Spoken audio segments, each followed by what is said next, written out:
Hi, it's Karen, the Weekend Craftaholic. Thanks for joining me for my day two of 12 days of Christmas crafting. Now, of course, I had to start with Christmas cards, and you can see here I grabbed myself some 12 by 12 sheets from Kaisercraft. I'm absolutely loving this teal colour with the foil effect on these sheets. I'm going to use these for my Christmas cards now rather than the couple of sheets in the background, which are from the Peppermint Kisses collection. So we'll use those in another project. But first of all, what I want to do is start off with this cut apart sheet and just cut it apart. Now, I'm not going to make you watch all of that, and I have actually sped up some of this as well rather than showing it in real time because that did take quite a little bit of time to cut out. And I'm obviously not going to use all of these pieces at this stage, but I knew I didn't want to use any of the background picture on that, so I thought I may as well just cut them up and then I've got them all ready to go on future projects. So I'm just measuring out now. I want this nice background effect with these trees for the background of my card. And what I'm aiming to do with these couple of sheets is actually make quite a few cards with these. So I'm keeping them all the same size, and you'll see here all I'm doing is sticking this on with my trusty tape runner.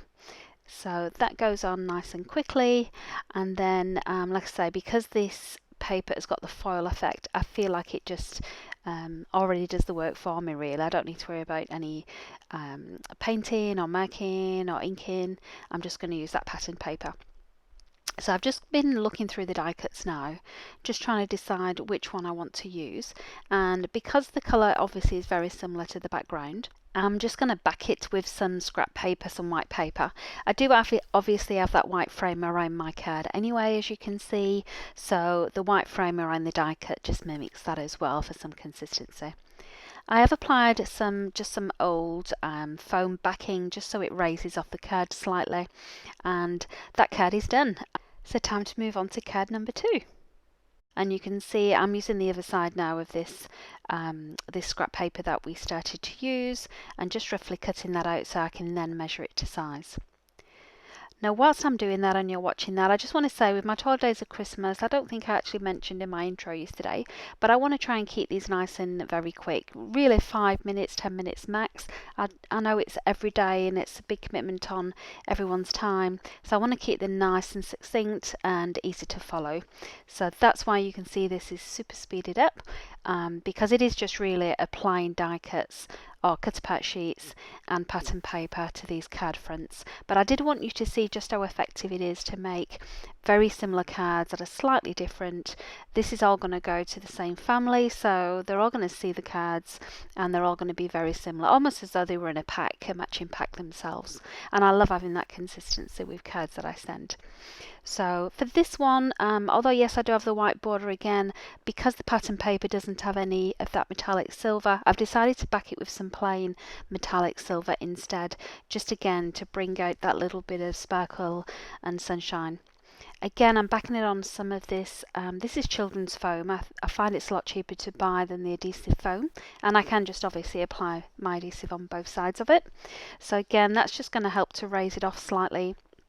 And I'm just using my liquid glue here again just so that I can do a bit of wriggling around on it. And this time I'm going to place that right in the centre, and I have to say of all the three cards, this one is my absolute favourite. I do decide at this point that I probably do need a little bit more bling, so I've got some of these sequins out. They're slightly different shapes and sizes, different sizes, although they are the same colour. And I think this just finishes it off really nicely. So I think this is a really effective card.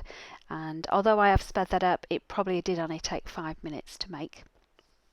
And then the last card that I wanted to show you, again just using the same basic cards that I've used before and from the two 12 by 12 sheets. I'm just now going to, as you've seen, just use my tape runner just to stick some adhesive to that silver foil paper that I've got. Now this was just a pack, I think it was super cheap from Kmart. I'll put a link below. Lots of different metallic coloured paper in this pack. It was an A4 size pad, not 12 by 12, and it's so versatile. I find I'm using it all the time. But you can see now I've backed the entire side of that card rather than leave a white border around the edge this time. And this time I want to use 4 of these cute little cut apart sheets. They're all the same size. I'm just moving them around slightly. I want to try and get them in an ombre effect. So I've got the darkest one at the bottom, the palest one at the top, and I feel like it needs a little bit more, so I've decided just to bring a little bit more of that. It's a bit like a wood grain effect really. It's almost as though it's a tree trunk, nice whitened effect, so just as a little bit of a background border on that. And I am going to make the top and the bottom die cut just stick off slightly, so they're not all squished into this little sheet at all. Like I say, some of them are falling off the edge.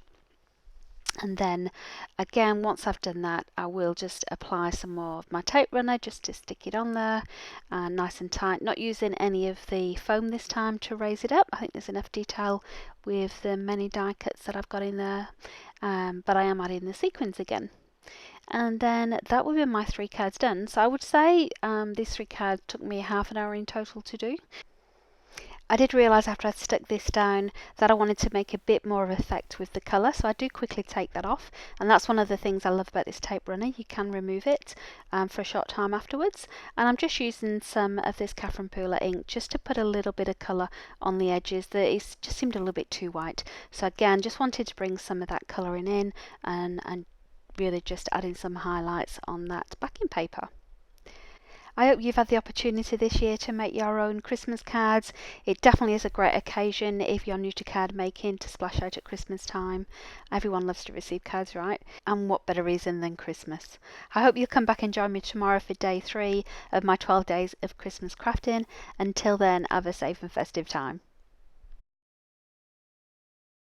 Hey, thanks for watching. If you've got any comments about this video, please leave them below. I'd love to see them. And if you enjoyed this video, please give it a like. That way YouTube knows to recommend similar ones for you. And finally, if you'd like to see more from me, and I hope so, please subscribe by clicking the link below. I post new content every weekend.